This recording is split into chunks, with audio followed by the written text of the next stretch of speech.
Vi skal se på et eksempel her, hvor at vi egentlig, der kommer et lille twist.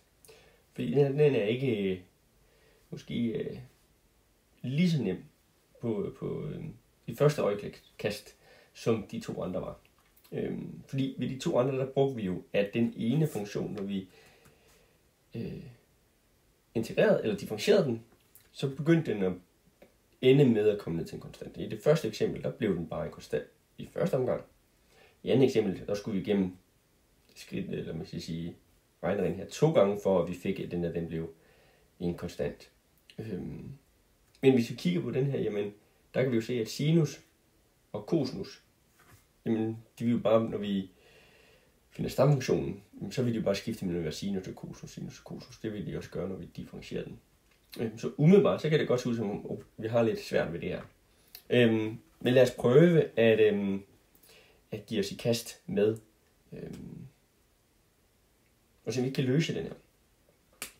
Så det første, vi skal gøre, det er, at vi egentlig skal finde ud af, hvad skal vi kalde f af x, og hvad skal vi kalde gx. Så lad os sige, at gx, den kalder vi for sinus til x. Og så bliver f af x jo selvfølgelig så til cosinus til x. Den afledte af sinus, det er det er cosinus. Der var jeg lige ved at forsvinde der. Der var cosinus, og stamfunktionen til den her, det giver sinus til x. Sådan. Så nu har vi fundet ud af, jamen, hvad skal f af x være. Så nu bruger vi bare, eller f af x og gx skal være. Så nu bruger vi bare vores regneregel op. Så vi bruger altså vores regneregel her. Vi skal have stamfunktionen til fx. Det må sinus. Nu skriver vi sinus til x her. Så skal vi gange med gx som sinus til x. Nu skal vi sinus til x her. Minus. Så skal vi have integralet af vores funktion her. Og den her, det er jo stamfunktion til fx. Det var sinus til x. Så skriver vi så sinus til x her. Gange. Så skal vi have den afledte til den cosinus til x.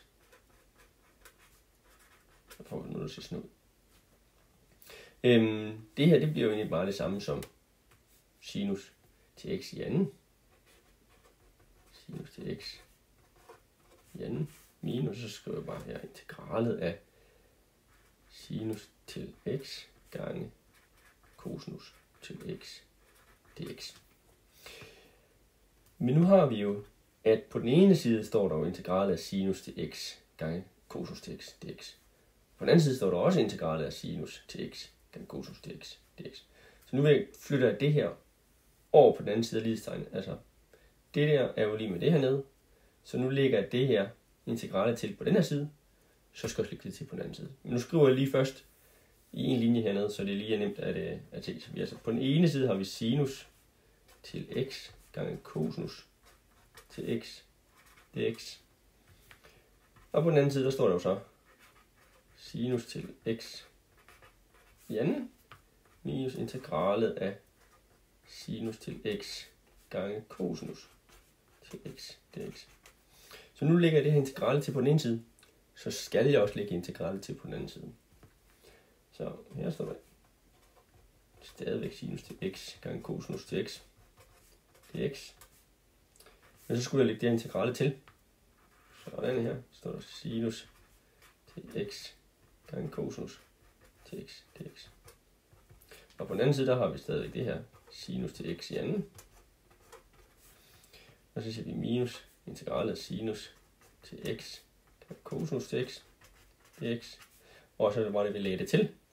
Sinus til x gange cosinus til x dx. Og her der trækker vi jo det integrale fra, og her der lægger vi det til. Så det her, det ender jo egentlig bare med at gå ud med hinanden. Så. Og på den anden side, der har vi så det her integrale plus det her integrale. Så vi har det her integrale 2 gange. Og det har vi jo lov til at skrive som 2 gange integrale af sinus til x gange cosinus til x dx. Så det har vi jo lov til at sige. Og på den anden side, der står der så stadigvæk sinus til x i anden. Så nu kan jeg jo så flytte det her total over på den anden side.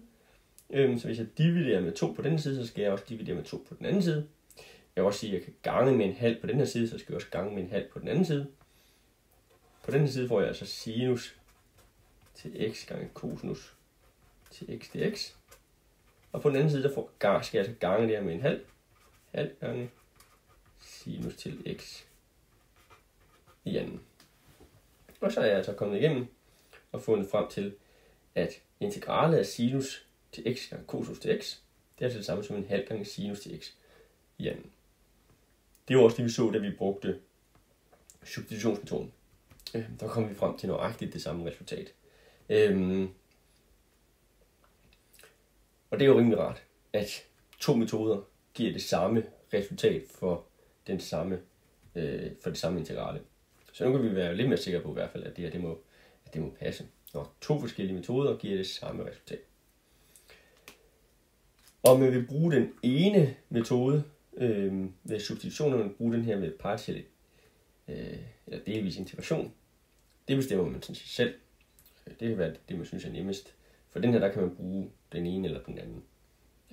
Men hvis nu vi havde haft, at den ene funktion her havde været en ex, så havde det været lidt det samme problem, ikke også? Fordi den lige meget hvilken funktion vi valgte, jamen den ene, hvis det var ex, så ville den her bare blive ex hele tiden, fordi den afledte til ex, den er ex. Og havde vi valgt, at det skulle være omvendt, det skulle være en cosinus, så kom vi jo frem til den, eller sinus, så kom vi frem til, at det var sinus, cosinus, en veksling mellem det. Så det vil give det samme problem. Men man vil få, at når man kørte den igennem, altså på et tidspunkt, så ville man have, at man på den ene side havde det integrale, som var ens med det, der stod på den anden side, og så kan man bruge det, at man kan lægge det til på begge sider, og så få isoleret det integrale, man er interesseret i at finde. Så det er vejen frem for dem her. Så nogle gange kan det godt være, at der ikke nødvendigvis er, at den ene funktion går hen og bliver til en konstant, når man differentierer den. Men at man faktisk kan benytte sig af, at man får den samme, fordi man har den her gentagelse.